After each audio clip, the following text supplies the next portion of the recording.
Hi everybody, tonight I'm going to be reading The Smartest Giant in Town by Julia Donaldson. George was a giant, the scruffiest giant in town. He always wore the same pair of old brown sandals and the same old patched up gown. "Oh, I wish I wasn't the scruffiest giant in town," he said sadly. But one day George noticed a new shop. It was full of smart clothes, so he bought a smart shirt, a smart pair of trousers, a smart belt, a smart stripy tie, some smart socks with diamonds at the sides, and a pair of smart shiny shoes. "Now I'm the smartest giant in town," he said proudly.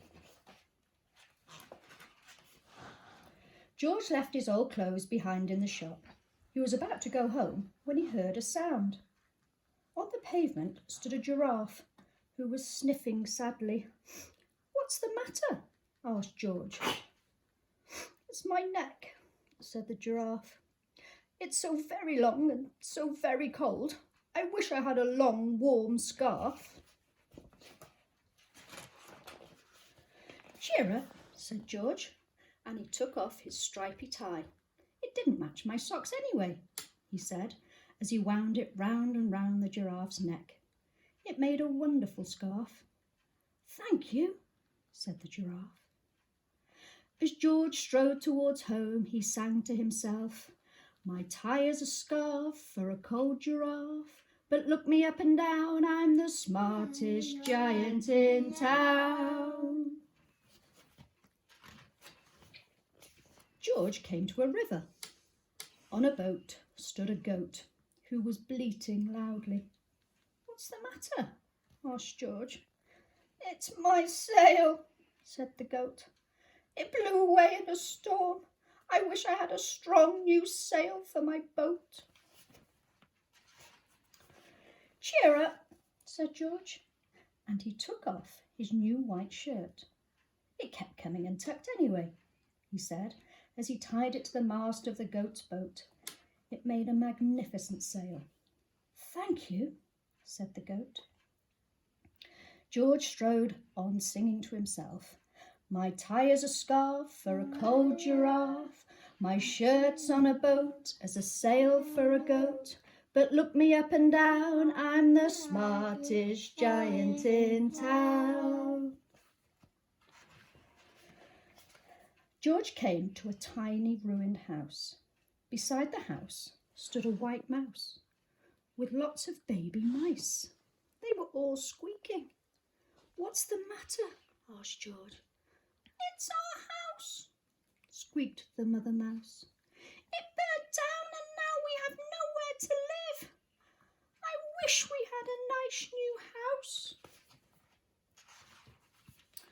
"Cheer up," said George, and he took off one of his shiny shoes.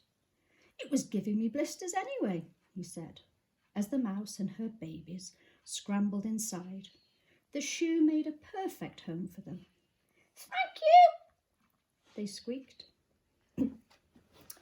George had to hop along the road now, but he didn't mind.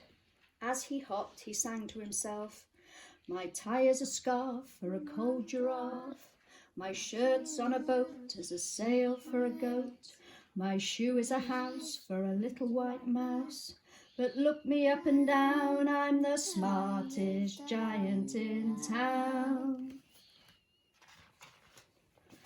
George came to a campsite. Beside a tent stood a fox who was crying.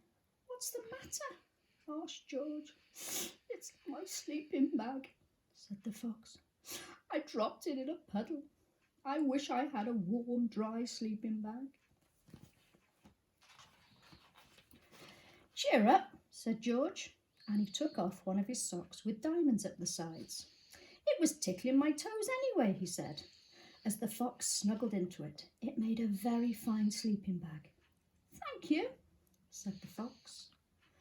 George hopped on, singing to himself, "My tie is a scarf for a cold giraffe, my shirt's on a boat as a sail for a goat, my shoe is a house for a little white mouse, one of my socks is a bed for a fox, But look me up and down, I'm the smartest giant in town.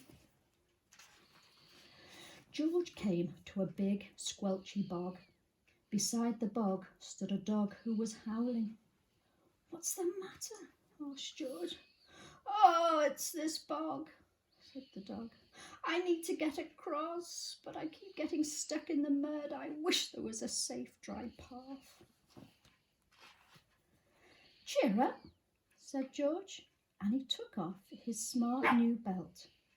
"It was squashing my tummy anyway," he said, as he laid it down over the bog. "It made an excellent path." "Thank you," said the dog. The wind started to blow, but George didn't mind.